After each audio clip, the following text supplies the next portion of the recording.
When basically I realized that we were midway through the targets of the WHO Global Dementia Action Plan, and those targets were going to be missed, as they will be missed.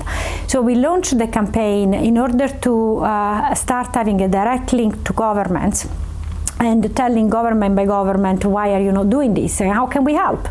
So be propositive, being positive around this. You know, I believe very strongly that if a government, especially in a poor country, cannot implement a whole plan, fair enough, you know, they probably haven't got the money. It's better to be aware of what you cannot do than just not do anything at all. And then at that point we can help them by creating, for example, a public health campaign on risk reduction, or trying to look at their healthcare system and see whether carers, for example, can be better supported. There are a lot of tools out there that governments can do with relatively little cost to implement them. So we're always very happy to consult more widely.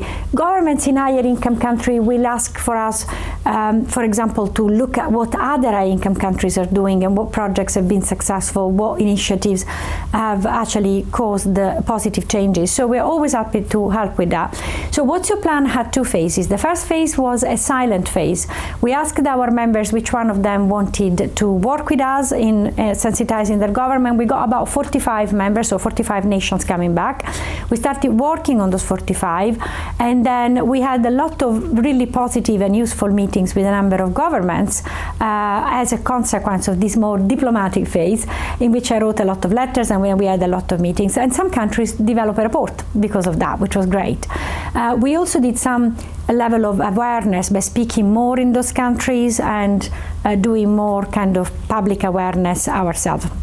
In the second phase, we went to see those countries where we had a very low level of success, and we started doing a media campaign. So we started using more press, like you guys, in order to sensitize the population about the fact that they have a right to have better care for people living with dementia in their country, and that their country perhaps has signed up to some international treaty like the Global Dementia Action Plan, but also broader one like healthy aging or better mental health, and that they could make more of a pressure on their government.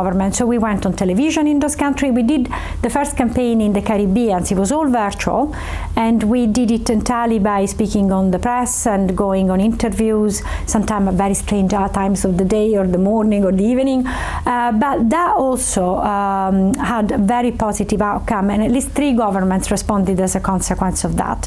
So now we've decided to wrap up What's Your Plan, because that midpoint has now passed, and we are resuming it in the From Plan to Impact initiative, which is the one I told you that in May we do every year at the World Health Assembly.